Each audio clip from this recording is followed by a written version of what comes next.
In the beginning, there was nothing,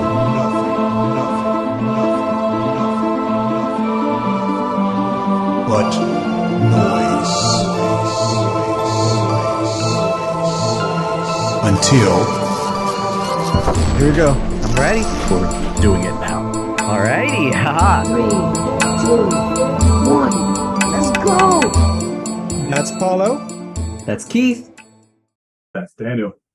That's Otis. and this is SupaKnowVa. How was your holiday, Paulo? oh yeah, non-existent. There was no partying, no nothing. As you all three know, recently became a dad. Yep. Double dad. Congratulations, sir. Yeah, two beautiful girls. The joke started with, Lauren and I were in that maternity ward, and all we had was time and her trying to recover. So as much as we can, while we had the minutes of free time that we did, we would joke around, and we would try to think of scenarios when the kids are like older and what we would tell them. So for example, one of the scenarios we came about was, what if the kids, the twins came up to us and said, "Hey dad, what's an only child?" And then I had to explain that they never had the opportunity to, because it started out as two, so Right. came in with siblings, like what should we tell them, anyways, but yeah, most of my time was spent taking care of the sacks of potatoes now that are in their bassinets, and trying to I guess, like, savor the 4 hours of sleep that I get maybe once a week. So it's been an experience. But for you guys who use Facebook, we did had enough time to at least set up a Christmas tree, take some family Christmas photos, and at least be in that spirit. So for the most part, nothing to scoff off except for, like, I now understand what projectile poop is. It's a real thing. I have not gotten that yet, thankfully. I've seen Wow. some nasty diapers. You've been good. You guys have been good. Yeah, she's been good. I've seen a lot of nasty diapers. I've gotten thrown up on. I've gotten beat on. I've gotten some poop on me, but I've not gotten projectile stuff yet.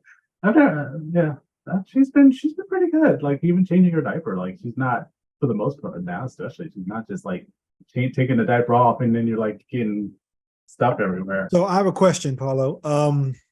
Lots of questions actually. So what is your routine now? How does it differ from your previous routine? So I told you guys before we started recording, but it's not today does mark the day that it's been a month since I've picked up any weights or ran around my neighborhood or did any exercise. We had a discussion about that prior to the babies being born, and you told me to knuckle up and get out there and work out. When they start sleeping longer, throughout the night, I will pick it up again. And mark my words, I will prove you that you can still do it with the time that you have. I just can't right now. Okay. Yeah, that'll be a while. Yeah. Better part of a year. The reason why I say that is because, as you know, my wife, went through a C-section, and so the recovery time is much longer.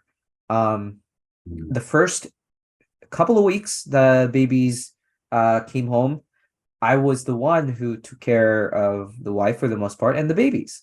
So I had 2 to 3 hours of sleep, if even that, while I was taking care of my family. So that was really rough. You can't squeeze in. I'd rather sleep than pump iron. So that was not a question.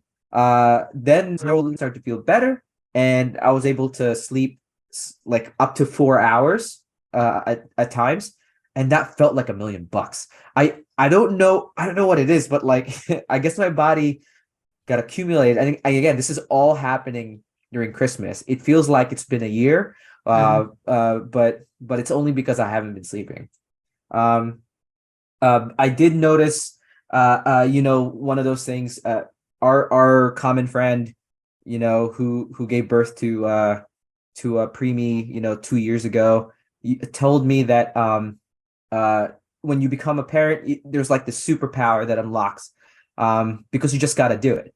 It's like that the thing in the back of your head, like you can't drag your feet anymore. Like there's a life that depends on you. And I was surprised of the stuff that I could pull off despite not sleeping.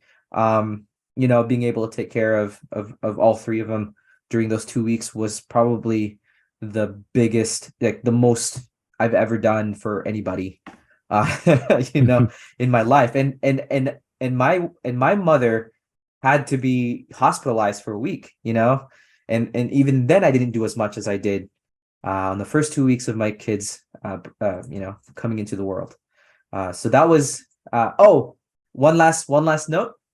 I've always wanted to be a dad for forever and ever and ever. And this, the birth of the twins really solidified that for me.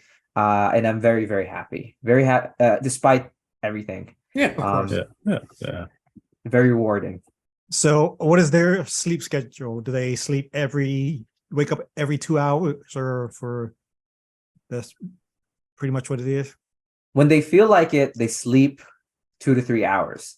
And then there are times where they would wake up in the middle of the night, or like, hey, it hasn't been 2 or 3 hours yet. How come you're awake after 45 minutes? And you take care of that, and then the other one starts to wake up, and I'm like, oh my Lord, like So do you and your wife take turns taking care, or how's that? That happened recently, and I'm so happy that she's recovered to the point that she can take over. So I don't have paternity leave, but I do have unpaid leave, which I took advantage for a week.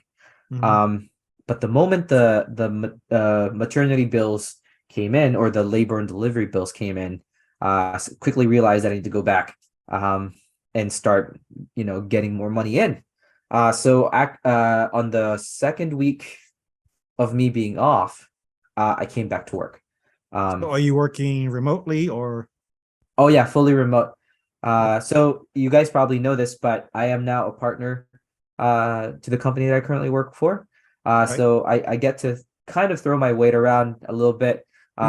So I told them, hey, I'm remote until further notice, and the partners just nodded. And and I now take meetings with the babies wailing in the background, and the clients seem to be very accepting of that. What you got to do. Yeah, that's enduring thing. It's like you're being a father or being a parent, so like they can't argue with that. So it's pre-pandemic, they probably would have. That's true. There would be dissenting voices in the backgrounds. You'll see a lot of Dave in the background. You know what I'm saying? Yeah. Do you think you have a handle on your new schedule now, or you just flying by the seat of your pants still? What schedule? There's a schedule. My wife actually kind of reminded me of the amount of stuff we have to do every single day. So, and on top of trying to make it a 40-hour work week, right? I'm still trying to take care of these twins. I still have to eat.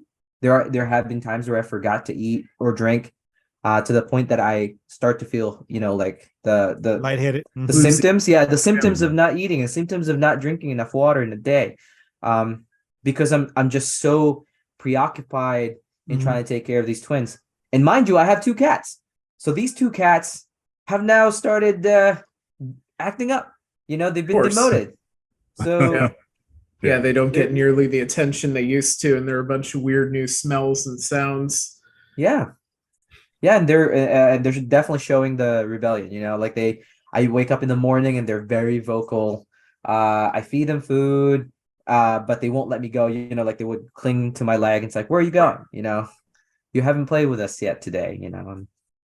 what can you do? They'll have playmates soon enough, and they'll get, That's true.